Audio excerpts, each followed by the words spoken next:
पुतणेच्या मृत्यूचे वृत्तांत समजल्यावर कंसाचा विश्वास दृढ झाला की आपला नाश करणारा गोकुळातच वाढत आहे. आता गोकुळात श्रीकृष्ण अंगणात रांगू लागला, खेळ खेळत सर्वांना आनंद देऊ लागला. त्यावेळी कृष्णवधासाठी कंसाने षटकासुराला गोकुळात पाठवले. ते गुप्त रूपाने नंदाच्या घरी येऊन कृष्णवधाची संधी शोधत बसला होता. कृष्ण एकटाच अंगणात खेळत असताना संधी साधूक षटकासुराने एका मोठ्या गाड्याचे रूप घेतले आणि तो कृष्णाचा वध करण्याच्या हेतूने त्याच्या अंगावर धावून गेला. मनात म्हणाला, या पुतणेचा वध केला आहे ना, आता याला मृत्यूदंड देऊनच गप्प बसेन. तो समोरून येत असलेला पाहून कृष्णाने त्याला एक लाथ मारली. त्याबरोबर प्रचंड गाड्याचा चुर्रा झाला आणि षटकासूर मृत्युमुखी पावला. त्याचा देह कंसाच्या दरबारात धाडकन येऊन पडला. ते दृश्य बघून कंस घाबरून उभा राहिला. इकडे गोकुळात मात्र अंगणात मोठा आवाज झाला म्हणून नंद बाहेर येऊन बघतात तो खेळणाऱ्या कंसाजवळ गाडा मोडून पडला आहे. इतर गोपी मंडळी तेथे आली. ते प्रचंड महाकाया गाडा कृष्णाच्या अंगावर पडला असता तर काय, या कल्पनेने सर्वांचा थरकाप उडाला. नंदराजा यशोदेला म्हणाला, कृष्णा बाळाजवळ अशी जीवघेणे संकटे येत आहेत तर तू कामापेक्षा त्याच्याकडे जास्त लक्ष दे. त्याला क्षणभरही विसरू नको, एकटा सोडू नको, कोणाच्याही जवळ त्याला देऊ नको. श्रीकृष्णाबरोबर आता बलरामही खेळायला येऊ लागला.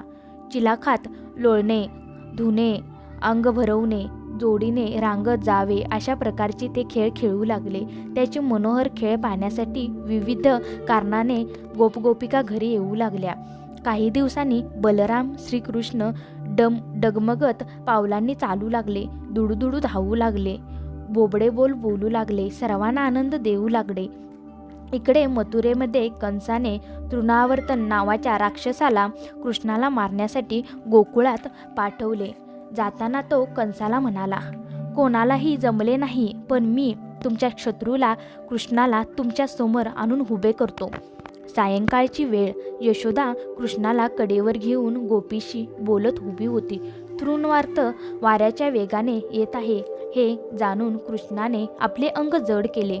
त्यावेळी कृष्णाचा भार सहन न होऊन यशोदेने त्याला जमिनीवर ठेवले.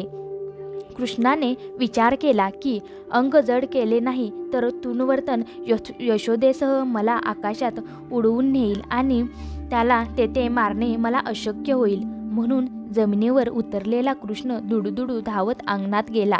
त्यावेळी तृणवर्तन वादळी वाऱ्यासारखी गोकुळावर चालून आली.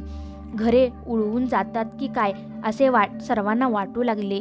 घराची दारे बंद करून सर्वजण सुरक्षितेसाठी बसून राहिले.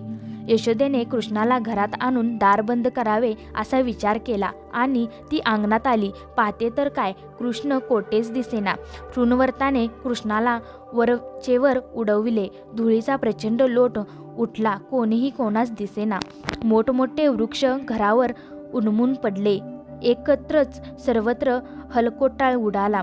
त्या धूमकृतच्या कृष्णाने विराट रूप घेऊन तृणवर्तनेची मान मोडून टाकली.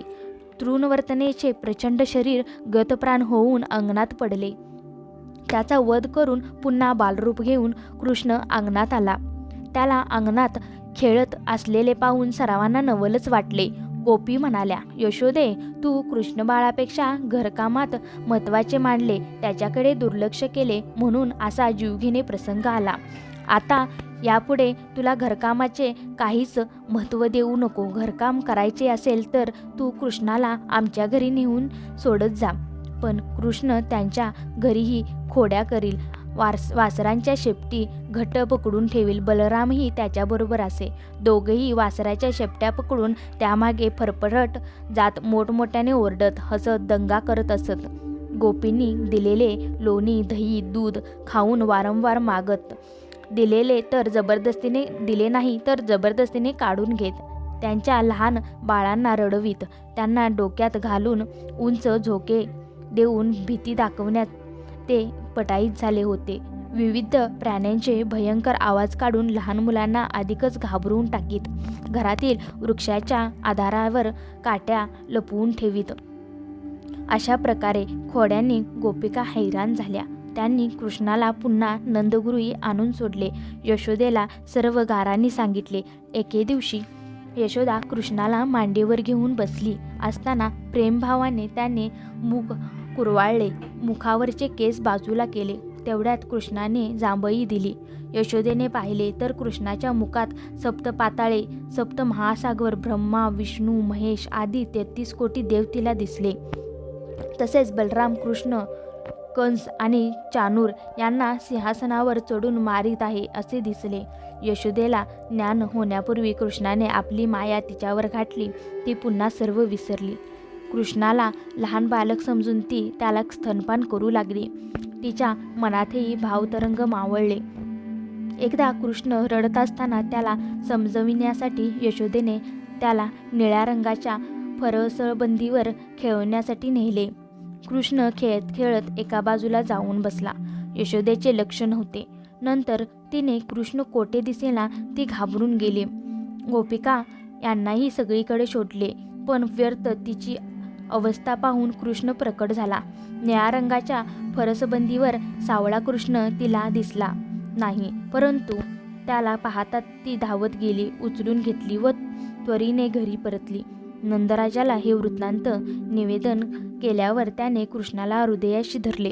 कृष्ण हळूहळू मोठा होत होता. त्याच्या खोड्याही वाढल्या. त्याबरोबर गवळणीच्या तक्रारीही सुरू झाल्या. लहान लहान गोपाळ बालकांना कान्हेबाच्या सहवासात खेळताना मजा वाटत असे. ते एक क्षणभरही कान्हाला सोडत नसे. त्याच्याबरोबर राहून त्यांना आदेशाप्रमाणे खोड्या करून त्याला सहाय्य करीत. अशा गोकुळात सर्वत्र आनंद वाढत होता. धन्यवाद.